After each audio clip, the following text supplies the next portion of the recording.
Hi, I'm Jennifer, the traveling publisher. Today I've traveled to a beautiful town in Pennsylvania called Nutropoli, and I'm here with my friend and author, Rob Sayre. Hi, Jennifer. Rob is a retired businessman, and he's also currently a real estate investor, and he's also an RVer.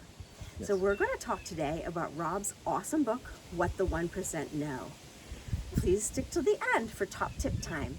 Rob, welcome. Thanks. I'm glad to be here. It's a beautiful day. It's awesome to see you. It is a beautiful day. It's absolutely gorgeous here. The leaves are turning, the wind is blowing. It's just a perfect, gorgeous day. So Rob has selected a couple of questions that we're going to ask at random from our silly little fortune teller's handbook. So Rob, first, please tell us, do you have any RV experience? Yeah, we do. We bought a pull behind RV, a Lance RV, 6 years ago. Wow. And so it's about 20 feet long. It weighs about under 3,000 pounds. And Oh, nice.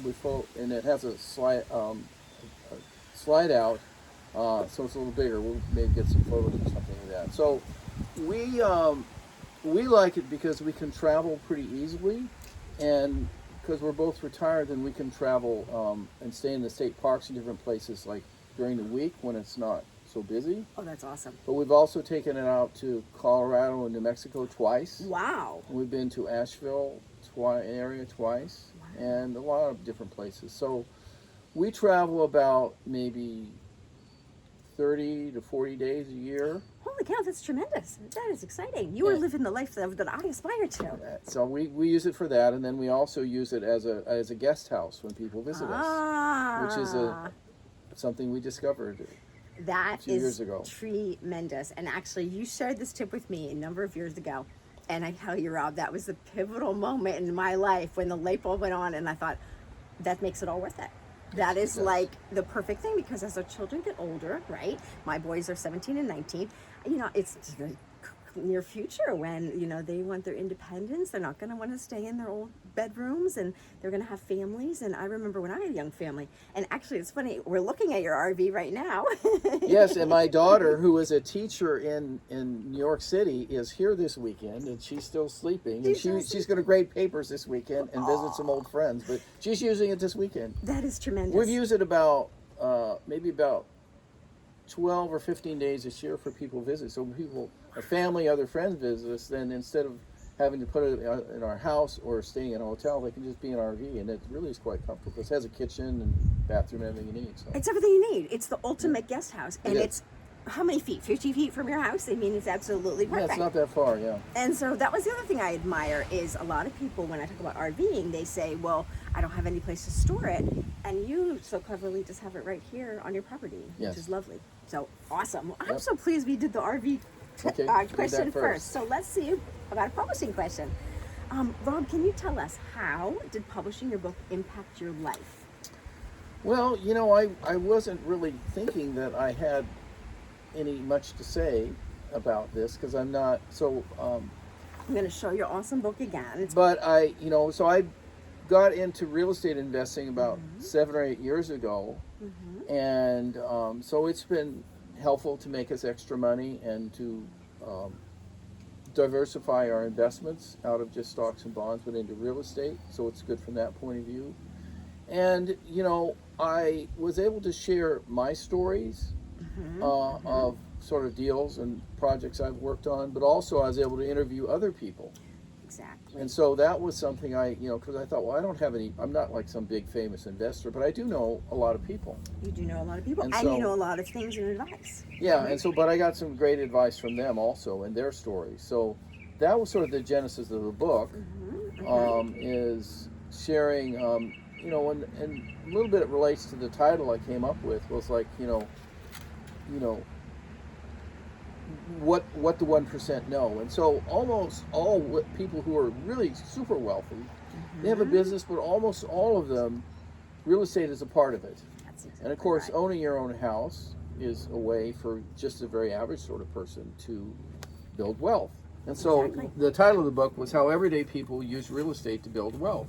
And so it's sort of some of my stories, and all. So I think I put like 4 kind of case studies. Yeah. And then I interviewed 6 other people. Exactly. Kind of like I did with, like you're doing with this. I interviewed them Exactly. literally over Zoom and transcribed it. And so their stories are very interesting too. And some of them are fairly famous people. So that was the genesis of the idea and kind of the title of it. It's not a book that you like read, cover to cover, but you sort of refer to and get some inspiration from and realize that you don't have to have tons of money or have a huge amount of knowledge and be some expert. You can just like start.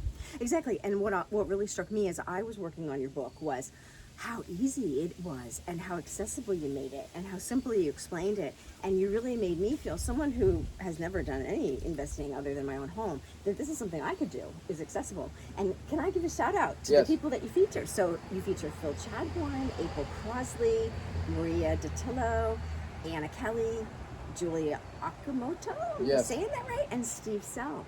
And they all have fascinating different stories. Yeah, and all very different stories. And I did that kind of on purpose because, so Phil Chadbourne is a guy who lives in Bethlehem, and he started investing when he was in college at Lehigh and became successful. April Crossley and Anna Kelly are both women who have become they're sort of famous and successful.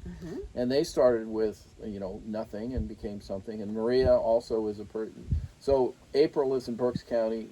Anna lives in Lebanon County, I think.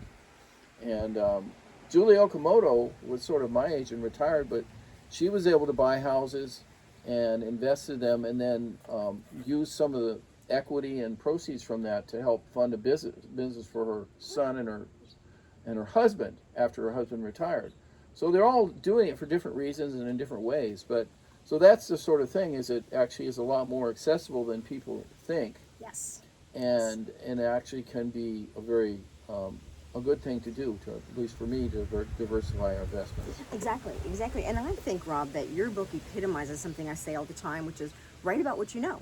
Write about your experience, write about ways that it can help you. And I think I've really observed how much this book, you've used it successfully for your business, right? Yes, and so, I first thought, well, how am I going to make a lot of sales on this book? And, why would people buy it? And I've sold some, but actually what has been really interesting, and I didn't actually know, was that it gives you a lot of credibility so that you've written about. I mean, you're not an author until you write a book. Right. I mean, it's kind of that simple. It's kind of that simple, Rob. And it's kind of that simple. And then you think that it's, and is it the greatest book on real estate that ever been? Probably not. But reality is it's my story. That's right. And a lot of people then sort of, it's allowed me to work with different sort of people, give them credibility, introductions, and just sort of credibility in the industry.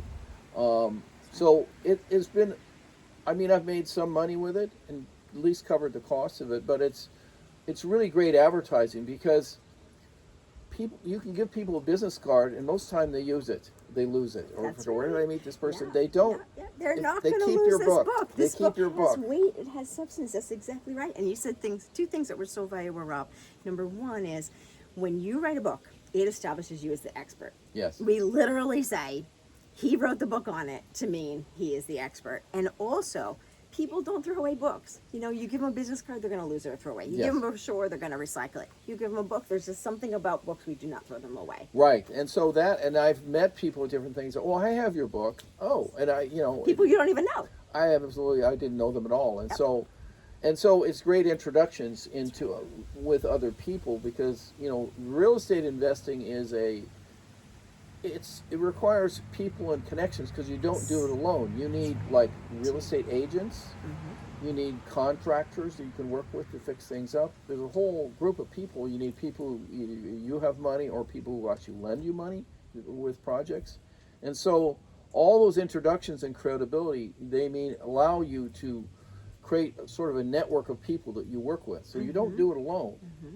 It really is. I don't think people realize that. You have a whole team of people that you work with. So it's awesome that this book has helped you to assemble that. And so that in a sense has really helped me, and it's a really sort of introduction and a calling card, and I sell them some, and but each book costs maybe $3 to print. And so if you give this book to someone, that's going to help you secure a deal. That's It a pretty can, good investment, and so it's right? a very, it's a very, Pretty it's a good very, investment. it's a very effective way of marketing in a sense that you wouldn't think so, because you can put ads on Facebook and all kinds of sort of places. They're all forgotten. They disappear. This doesn't disappear. This doesn't disappear. At the very least, if someone maybe reads it, they're going to pass it along. They're going to donate it to a library. They're not Right. going to throw it away. They're Yes. going to remember it forever. So Right. super, super awesome. So let's see what's next in our Fortune Teller's Handbook, Rob. Let's talk a little bit about, I love this question. Rob, what is your superpower and how did you apply that to creating your awesome book? Well, I always I have two superpowers. Oh, One wow. that my wife doesn't appreciate is what I can take naps on demand. I love it. I wish I could. really too. can. Most That people- is a good superpower. It's a good superpower, so I can. But the other one is I sort of collect people, which means I know lots of people and I keep connections with them, and and I don't necessarily try to make everything a business relationship. Sometimes they just aren't. But those, when I collecting people means I know a lot of people, and then I'm able to work with them or know them in different sort of ways. So you create circles of kind of influence of people that you know. And so that's kind of a superpower that I It's a have. superpower. And it's, you know, in real estate investing, I know people who will lend me money for projects. I know contractors, a lot of different kinds of contractors, electricians, plumbers, all kinds of people, handyman, those are all That's really valuable. important people. Yep. I know people in banks, I know people in a lot of real estate agents and title companies, and just a lot of different sort of people in that. And so that allows me to leverage deals and work with people. And so because I collect people or know people, I maintain those connections, then that's a valuable thing to have. And so that's sort of a superpower. That is I know lots of people. huge superpower. And not only do you collect people, but you are a connector. So it's interesting. Your hat says Master Gardener, which also is one of the right. coolest things about Rob. Right. But you're also a master connector. You know, you're so generous with connecting people and helping people. And that's a wonderful, beautiful thing. Well, and people, you know, the thing is not everything that you do needs to be transactional. In other words, you don't have to make money on every single time you talk to somebody or do something. Sometimes you do, because that's, you know, if you're buying a house and fixing it up, you're paying the people to do it, you're buying it and you're eventually selling it. Those are all transactions. But a lot of times you could just connect people to things that they didn't know, or people that they might need to know. Like I connect an electrician, a plumber, because he's really excellent. That's awesome. And things like that. And so they don't, you know, I don't expect to get paid by that. My payback is that the plumber and the electrician get new business, and they're always happy to do business with me because I've helped them succeed in what they're doing. And so that's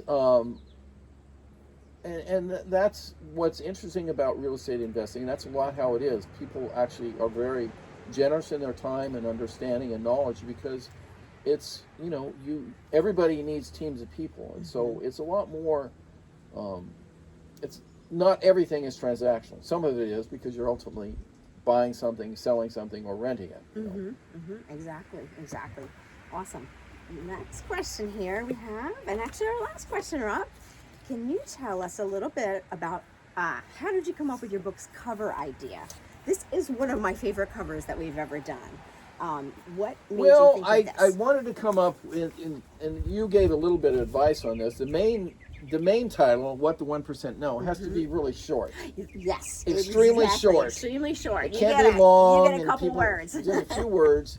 And it's sort of so what do the 1% know? And so then the next title was How Everyday People Use Real Estate to Build Wealth. And so that's sort of the explanation. Exactly. And so that, and then just a picture of a house. Yeah, It's kind of right, simple. because that's kind of simple. Exactly. And so that you know, that short title was, coming up with that was, you know, it's like, you know, that people think that wealthy people, sometimes they come up with a lot of advantages, they inherit it or whatever, but most people actually, they made it one way or another. And so what they actually know is their secrets are different sort of things, but they're secrets that you can actually do. And so real estate is one of them, and everyday people can do it. That's exactly. And they are doing it. That's exactly right. And you are evidence of that. The 6 people you featured in your book are evidence of that. And I know so many people who have been inspired by you, Rob, who've gone on to do what you do. And so Rob is exactly right. The title is what's provocative. That's something that's going to get people's attention. The subtitle, though, explains and clarifies. And that's why you, most of the time, especially in nonfiction books, you'll see a title and a subtitle. And of course, the color was very intentional, Rob, right? Yeah, green. We wanted it to be eye-catching and yes. to resonate and make people think about that. Well, thank you, Rob, so much for taking the time to talk with me today. So Rob's book is, of course, available, as all of our books at Bright Communications are, on Amazon.com. But also, please consider supporting your local bookstore. Yes, so we have absolutely. the awesome bookstore, The End, here in the Lehigh Valley. Yes, that's a and great we love bookstore. them. They're supportive of local authors and local people. But you can literally walk into any bookstore, any retailer in America that sells books, and order this book by Rob Sayre. Yes, please do. So thank you. If you enjoy this content, please like and subscribe. And thanks for joining us. Bye-bye, friends.